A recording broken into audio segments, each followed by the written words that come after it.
అందరికీ స్వాగతం. ఈ పాఠంలో ఛందస్సు గురించి తెలుసుకుందాం. ముందుగా ఛందస్సు అంటే పద్య లక్షణములను తెలుపునది.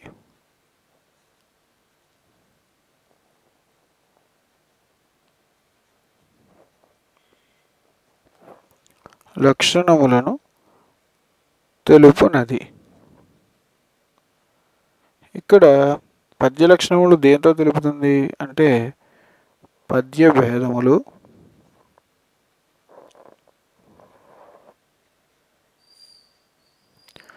గణ విభజన,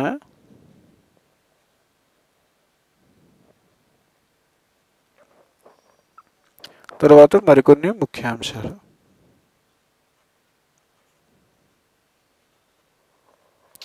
దీని ద్వారా మనం పద్య లక్షణాలని చూడవచ్చు.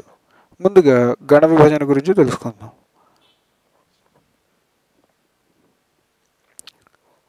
గణ విభజన తెలుసుకోవాలి అంటే గురువు లఘువు గురించి తెలుసుకోవాలి.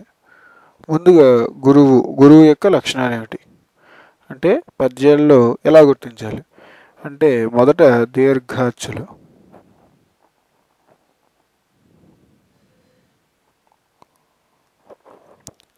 రెండవది దీర్ఘ సంయుక్తాచ్చులు,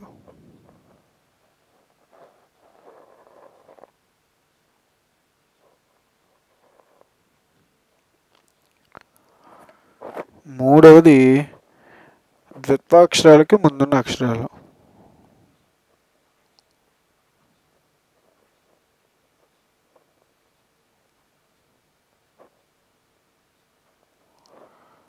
ముందున్నవి.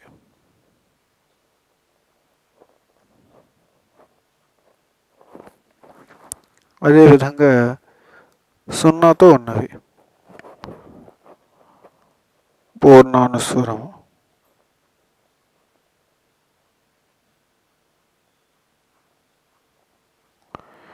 ఐదవది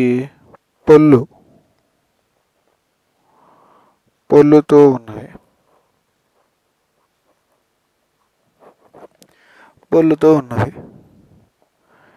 ఇంకా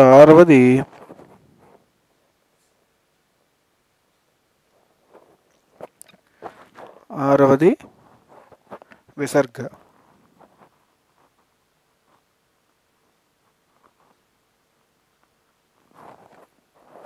ఇక్కడ ద్విత్వాక్షరాలకు బదులు సంయుక్తాక్షరాలున్న గురువు అవుతుంది. సంయుక్తాక్షరాలు అంటే ద్విత్వ సంయుక్తాక్షరాలకు ముందున్నది. ముందుగా దీర్ఘాచ్చులు అంటే క, టి ఇటువంటి అక్షరాలు గురువుని ఈ విధంగా సూచిస్తారు. తర్వాత దీర్ఘ సంయుక్తాచ్చులు అంటే ఇది క అనే పదానికి మళ్ళీ కావత్తు వస్తాయి, ఇది గురువు అవుతుంది. అదేవిధంగా పి ఇలా వచ్చిన గురువు అవుతుంది.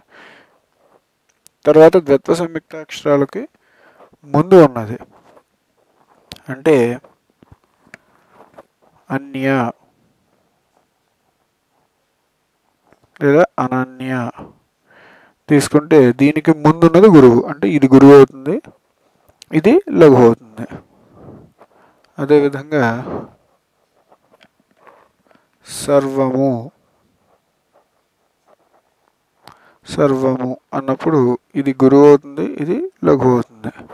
మళ్ళీ ఇది దీర్ఘం ఉంటే ఇది కూడా గురువు అవుతుంది. మరోది పూర్ణానుస్వరం అంటే ఏదో కంఠము, ఈ కమ్ అనేది గురువు వస్తుంది. అదేవిధంగా పొల్లు ఇందున్ అన్నప్పుడు ఈ దు న ఈ రెండు కలిపి ఒకటే పదం, దీనికి గురువు వస్తుంది. తర్వాత విసర్గలు ఇతః పూర్వం అన్నప్పుడు ఇతః అన్నప్పుడు ఇతః అనేది గురువు. ఈ విధంగా మనం గురువుని గుర్తించవచ్చు. మొదటిది దీర్ఘాచ్చులు, రెండు దీర్ఘ సంయుక్తాచ్చులు, ద్విత్వాక్షరాలకు ముందున్నవి లేదా సంయుక్తాక్షరాలకు ముందున్నవి, పూర్ణానుస్వరము, పొల్లుతో ఉన్నవి విసర్గలు.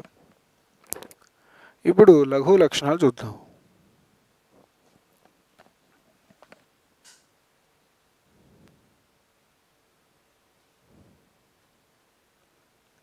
లఘువు. లఘువు అంటే మామూలుగా పలికేది, అంటే హ్రస్వాచ్యులు,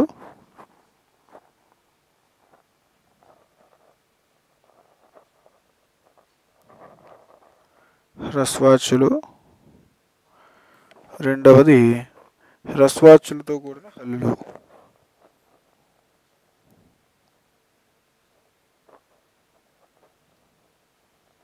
హ్రస్వాచ్యులతో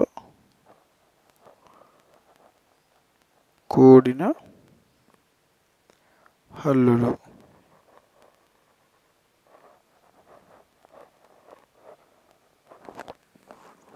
తర్వాత హ్రస్వాలైన ద్విత్వాక్షరాలు.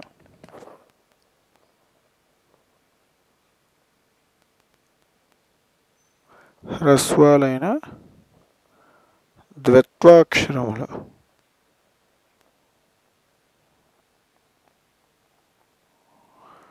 నాలుగవది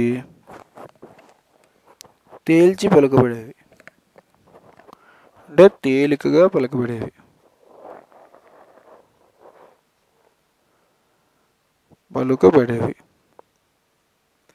గురువు లక్షణాలు తెలిస్తే లఘు లక్షణాలు కూడా తెలుసుకోవచ్చు, ఎందుకంటే గురువు కానివి లఘువులు అవుతాయి. ఇప్పుడు వీటికి ఉదాహరణలు చూద్దాం. హ్రస్వాచ్యులు అంటే ఇదొక్క, ప, ఇవన్నీ కూడా లఘువులు. లఘువుని ఈ విధంగా సూచిస్తారు. అదేవిధంగా హ్రస్వాచ్యులతో కూడిన హల్లులు. హ్రస్వాచ్యులతో కూడిన హల్లులు అంటే క,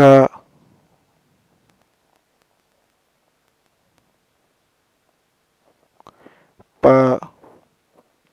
అదేవిధంగా ట, ఇవన్నీ కూడా హ్రస్వాచ్యులతో కూడిన హల్లులు. ఇవి కూడా హ్రస్వ అచ్చులు అంటే ఇక్కడ క, ప అంటే వీటిలోని అకారము, అంటే ఆ, ఆ, ఇవన్నీ కూడా లఘువుల్లోకి వస్తాయి.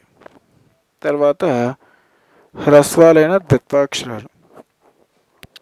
ద్విత్వాక్షరాలు అంటే దాని కింద అదే రావడం, అంటే గా కింద గా, ఇది లఘువు. అలాగే టా కింద టా, మళ్ళీ లఘువు. ఎందుకని దీని ముందుది గురువు అవుతుంది కాబట్టి ఇది లఘువులోకి వస్తుంది. అదేవిధంగా తేలిగ్గా పలుకబడేవి అంటే రకారము. ఆ విధంగా అంటే ఒక ఉదాహరణ తీసుకుంటే కద్రువ.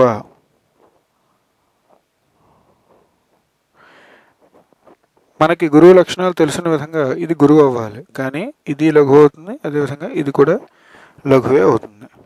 అదేవిధంగా వా కూడా లఘువే అవుతుంది. ఈ విధంగా మనం గురువు లఘువు లక్షణాలు తెలుసుకోవచ్చు. ముందు మళ్ళీ ఒకసారి చూద్దాం లఘు లక్షణాలు. హ్రస్వ అచ్చులు అంటే అచ్చులు, అంటే అకారము, ఆకారము మొదలైనవి. అదేవిధంగా హ్రస్వాచ్యులతో కూడిన హల్లులు అంటే కకి ఆకలిపదే క, ప, ట అలాంటివి. హ్రస్వాలైన ద్విత్వాక్షరాలు. ద్విత్వాక్షరాలు అంటే దాని కింద అదే రావడం, అంటే గా కింద గావత్తు రావడం, టా కింద టావత్తు, అలా అదేవిధంగా అది లఘువు. తర్వాత ఆఖరిది తేలిగ్గా పలుకబడేవి అంటే రేఫ, అంటే రకారము. అవి తేల్చి పలికితే మాత్రమే లఘువులోకి వస్తాయి. ఈ గురు లఘువుల ద్వారా గణ విభజన చేయవచ్చు.